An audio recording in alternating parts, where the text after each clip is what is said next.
Yep, it's that time of night for Diana Palmer's Unleashed. And that little white paper you see is our stopping point for the night. I already sectioned it off. So here is tonight's part 3, which I can't believe this is going to probably go into longer than a 4-part thing, but it's looking that way. But let's see, we stopped off here at page 101. So that's where we're picking up.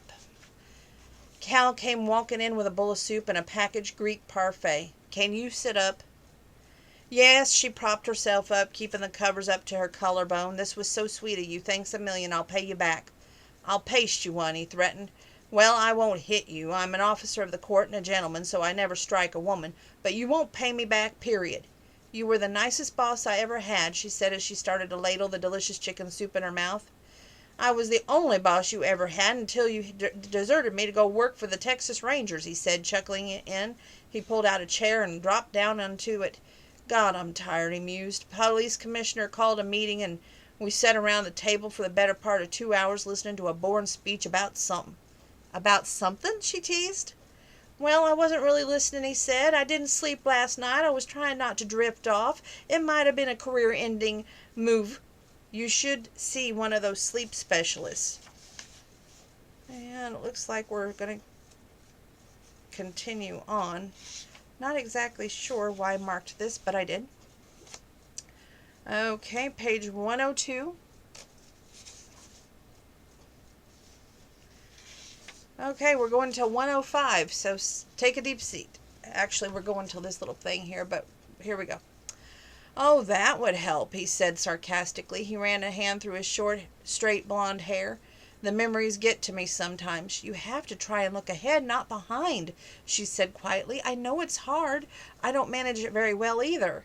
Banks mentioned those broken ribs. He was fishing. But I didn't bite, he added quietly. That's your business. Thanks.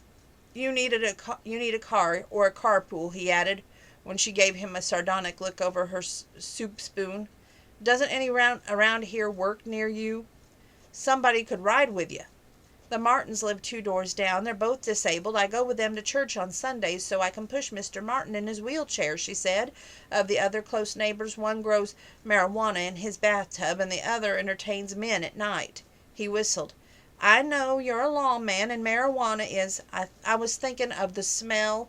Her eyebrows arched. If he grows it in his tub, he must stink like crazy. She burst out laughing, almost spilled her soup, and had to put it down to hold the pillow to her chest in a burst of coughing. Darn, I'm sorry, he said through gritted teeth. Tears were rolling down her cheeks. It was worth it, she choked. He probably does too, stink I mean, he grinned. She finished her soup. I'm so tired. I felt sorry for Mr. Banks. He stayed at the hospital with me the whole time until I was ready to leave. I didn't expect him to wait for me. Oh, Banks is a gentleman, he said with a lazy smile. His mother was very old-fashioned. She took the kids to church and took privileges away from cussing or talking back or even being rude. She must have been a nice woman. She was, he replied. She lived with her sister on a ranch near mine. The old lady died last year, so Banks and his sister own the place now. It's not too far away from Comanche Wells. He commutes like I do. Does he have cattle? She asked curiously. He nodded. A few head of black baldies, some horses, he said. He doesn't plan on ranching as a profession, but he likes animals. There's a big cat, too. She lives indoors. Mr. Banks has a cat? She asked.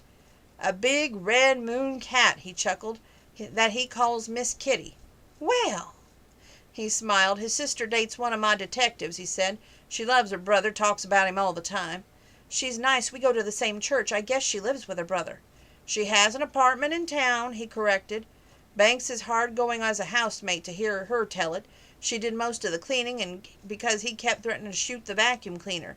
She laughed. He threatens to shoot the printer at work, too. He shook his head. She convinced him to hire a couple to live in the foreman's cabin, and the woman cooks and cleans.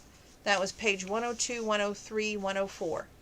For him, the husband oversees the livestock and keeps an eye on the place, along with a couple of part-time cowboys. It's not a big spread. She recalled that Cal was, and he ran purebred black... I'll say it in a minute. He ran purebred black Angus cattle and he had a lot of cowboys, some of whom were rumored to be an old compadre from his former line of work.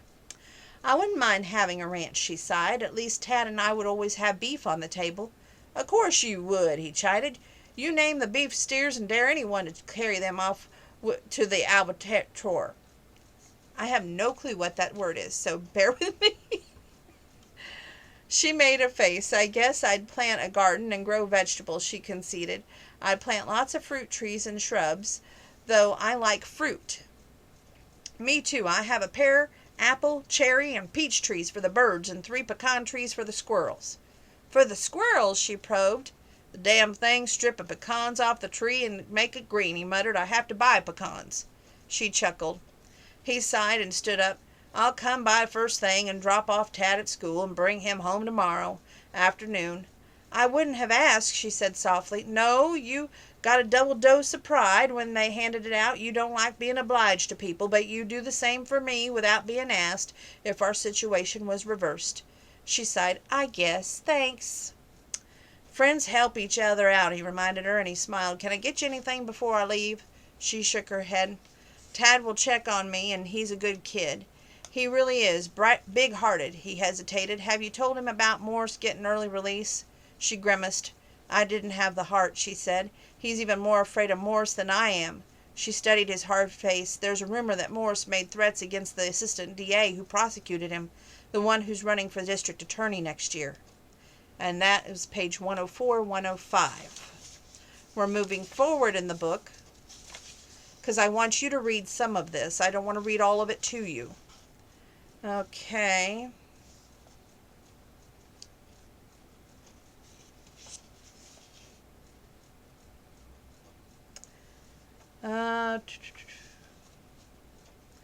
Clancy felt a little better the next morning. Cal had driven Tad to school, leaving Clancy with a cup of hot cappuccino from the coffee shop and a bagel with a cream cheese. Unexpectedly, Banks shows up at her door at noon with a burger, fries, and strawberry milkshake. And this is page 108, 109. I'm just briefly overreading 108 to you. That's very sweet of you, she began. Here's 109. I was out this way on a case, he said, pulling up a chair, and he sailed his Stetson on the foot of her bed and leaned forward. Is the medicine working?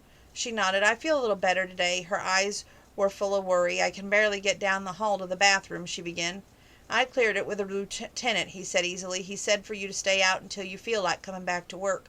You haven't claimed a single sick day yet, and you've done more overtime than you're paid for. The lieutenant keeps up with all the employees through his assistants, he added with a chuckle, including me.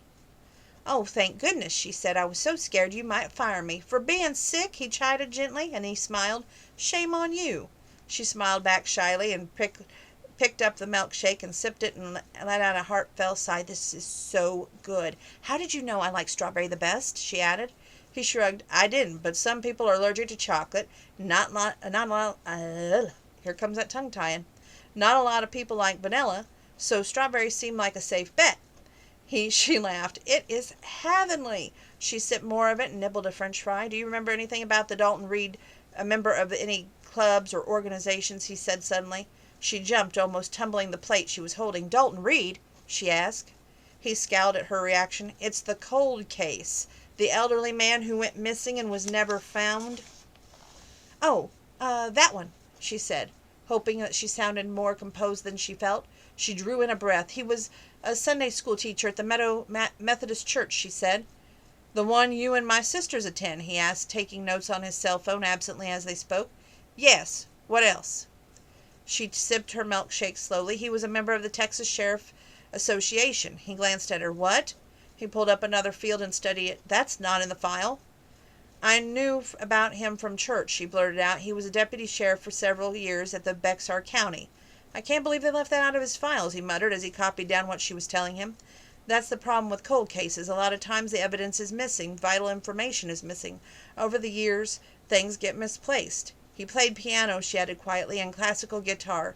She still had his guitar, and that one that Banks had noticed in her house. It was a treasure. Banks was studying her with narrowed eyes. You knew him. She forced herself not to react visibly. Well, yes. He used to sit in the pew in front of us at church. I went with my mother to church until she died, and our stepfather wasn't much on religion, and Tad was just a baby. Things were swirling in Banks' mind. He was making connections, but not consciously. You never said you had a stepfather. Yes, I did, she said, corrected. When you brought Tad and me home that Saturday. He glanced at her. So you did. Was your stepfather Tad's father? She nodded and smiled. But I couldn't love him more if he was blood relation to me. Tad is my whole world. He frowned slightly. Don't you want to get married and have kids? He probed. When Tad's out of high school, she returned. That's a long time from now. Not so long, she added. I'll be only 32. Lots of women have kids at that age. He didn't say anything. He was remembering the statistics on motherhood. For a woman in her 30s having a child for the first time, there were risks. She got a look at his face and she sighed. I know about the risks, she said abruptly, and I might never marry. I don't mind. I love my brother.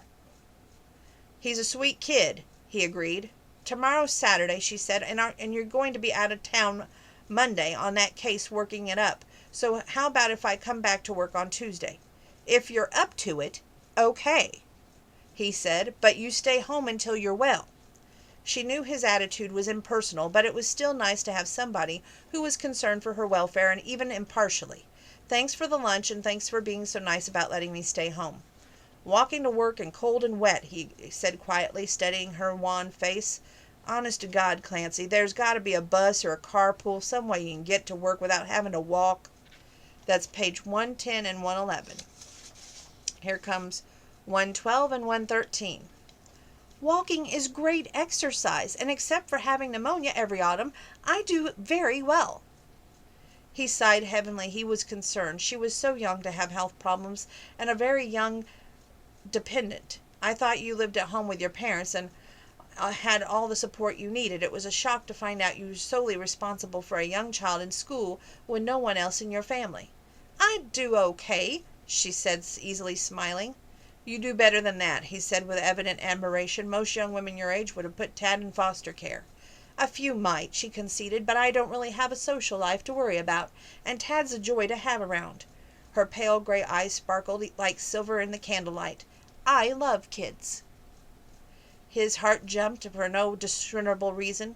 I never even thought about kids. Well, I did once, before Grace went off on a mission to South America. His face was drawn and sad. After the one she worked for in Africa. Brenda says she's very religious. Yes. And she goes to the villages way back in the Amazon jungle with her church's mission program. She must be very brave. He smiled with delight. Yes, she is. Her boyfriend was my best friend. We were together a lot. His eyes dulled. When Mike was killed, we both went off a little of the rails. He was a great guy.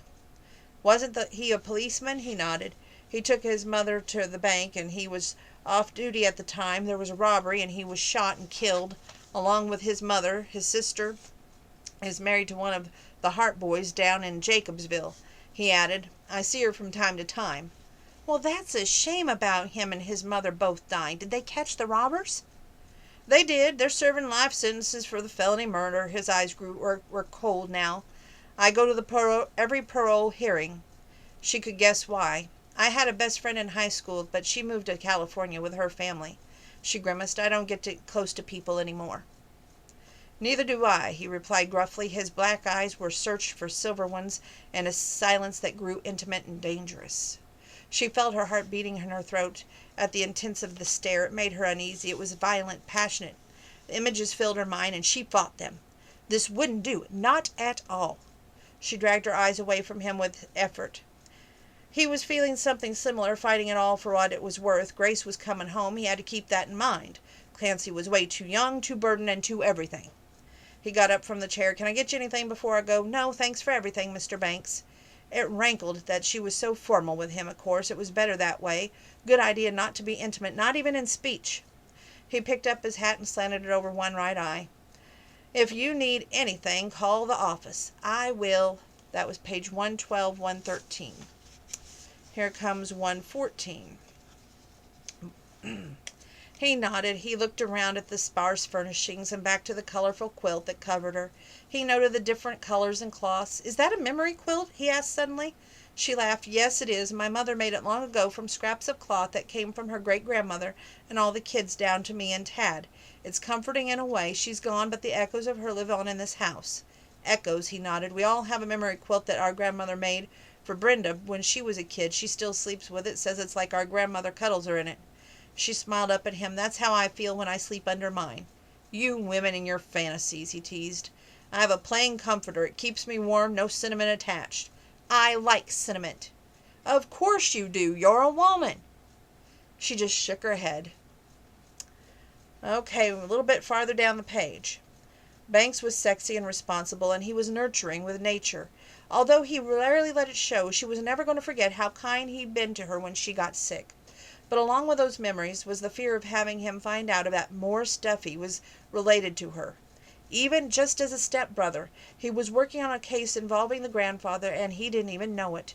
She was grateful that he never even connected the address with her and that of Dalton Reed and her grandfather. She hoped that one day she could work up the courage to tell him the truth. That was page 115. Okay.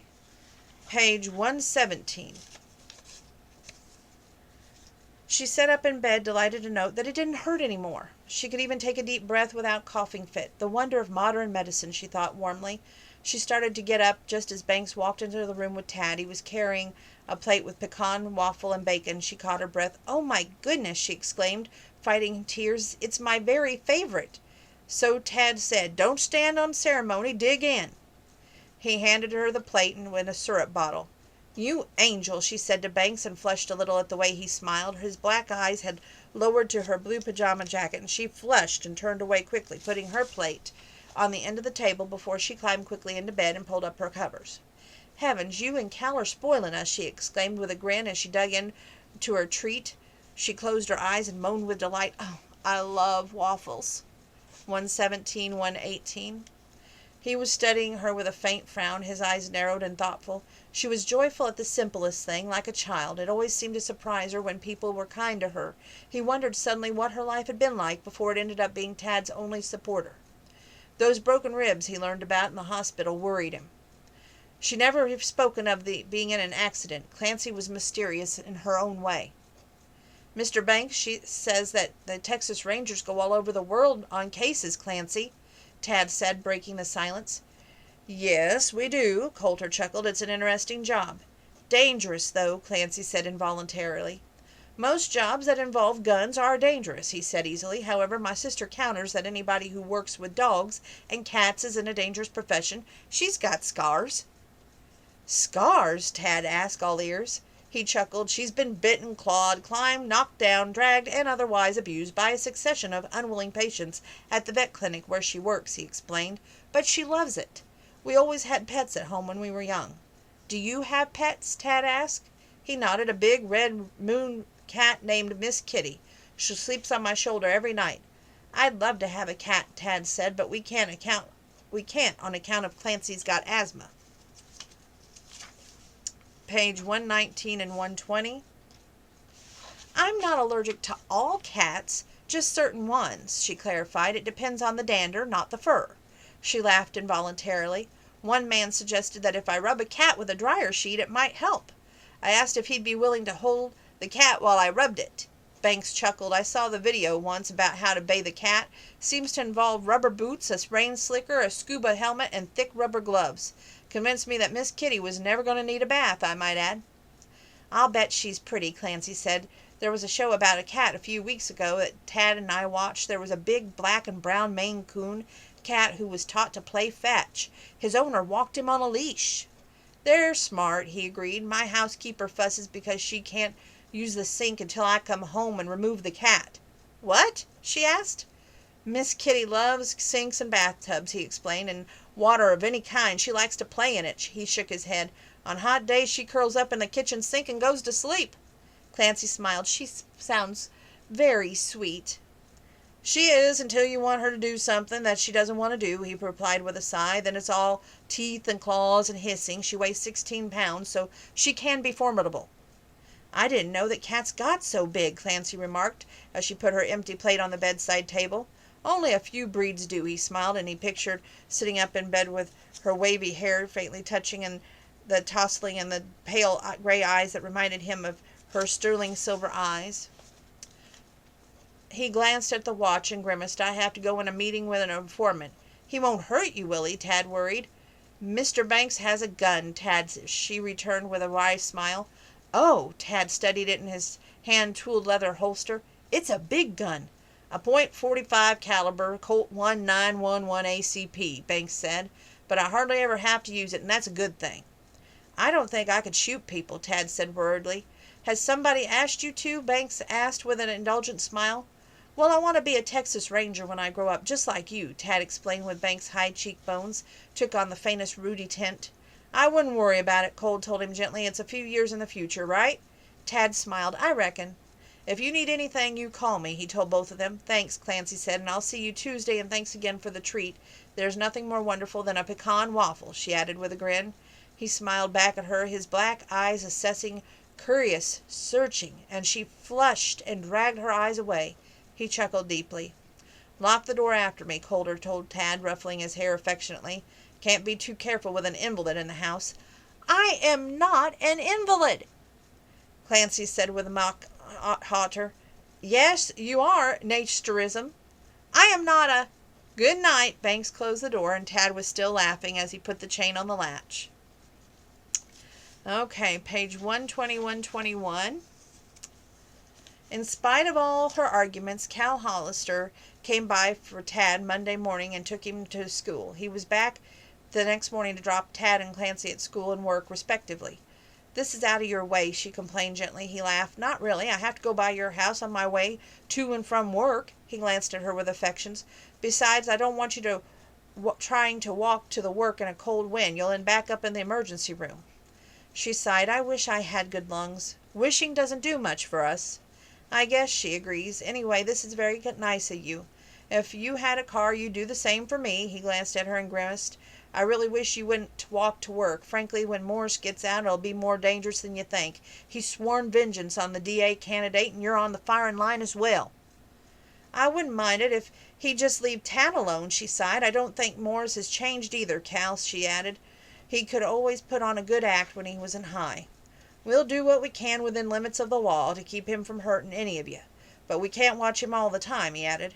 How about that apartment, she asked suddenly. He sighed. No vacancies. I'm looking into rentals into family homes. It might be better for an apartment rental anyway. I wouldn't mind that, she said. Neither would Tad. She wondered how ever she'd managed rent when she and Tad lived right up on her salary. She looked out the window. I wish there would be a way to keep Morris I wish they'd kept Morris another year or two. So do I, he replied. At least he's not out yet, she said. I have a little more time to do something. Pack a bug-out bag. A what? A bug-out bag, he replied. It's a bag with a few essentials that you can grab and run with in case of emergency. I used to keep one. Oh, I see, she laughed. If Tad packed one, he'd have to put comic books and fruit bars. Keepsakes and photos that you can't replace, he continued as if she hadn't spoken. A little money, your bank book, your birth certificates, and any important paperwork. And at least a little change of clothes and an extra pair of shoes. I can do that. She wrapped her arms around herself. If only Mama had lived longer, she said softly, or Daddy, or even Granddaddy. It's hard to lose parents. You don't have yours either, do you? She asked. He shook his head. Not for many years. He pulled up at the office. I'll pick you up at 5. We'll swing by and get Tad. Thank you so much, she said. He waved away her thanks. Friends help each other out, he said simply.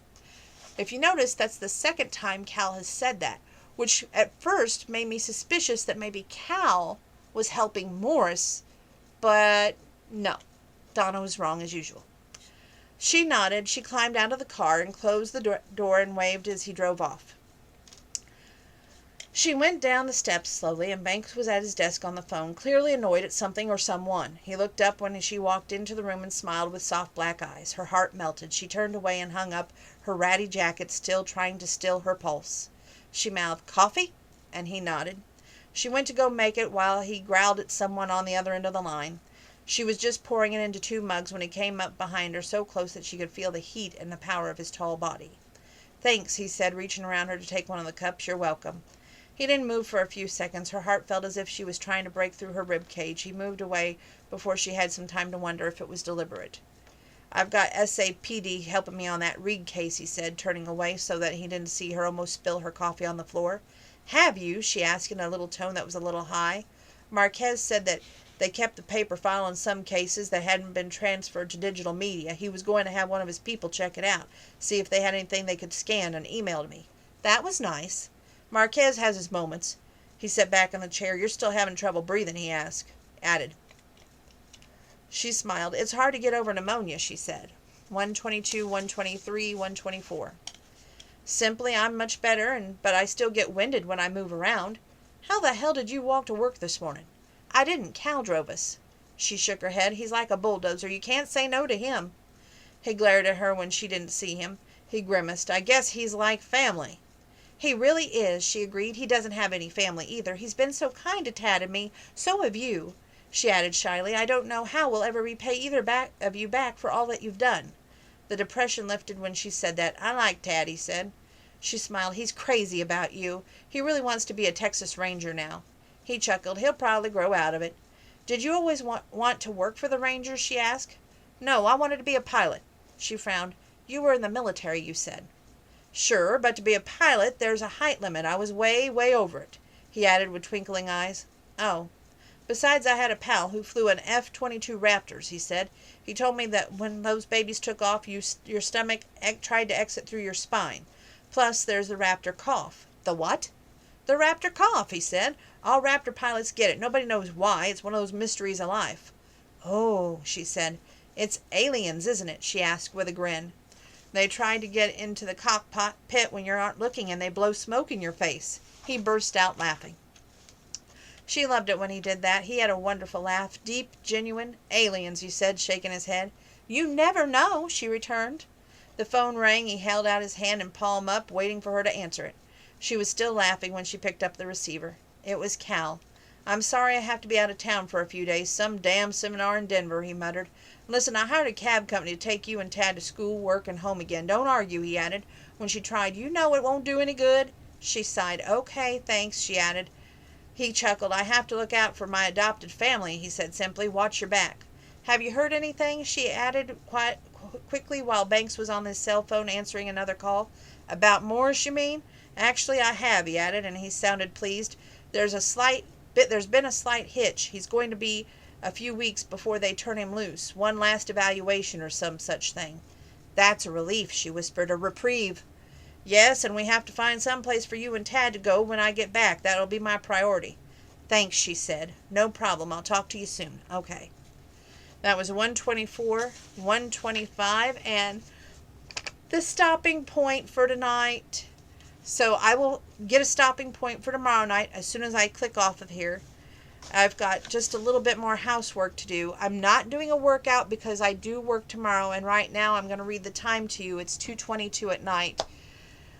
So, yeah, I guess I got to have a stopping point somewhere.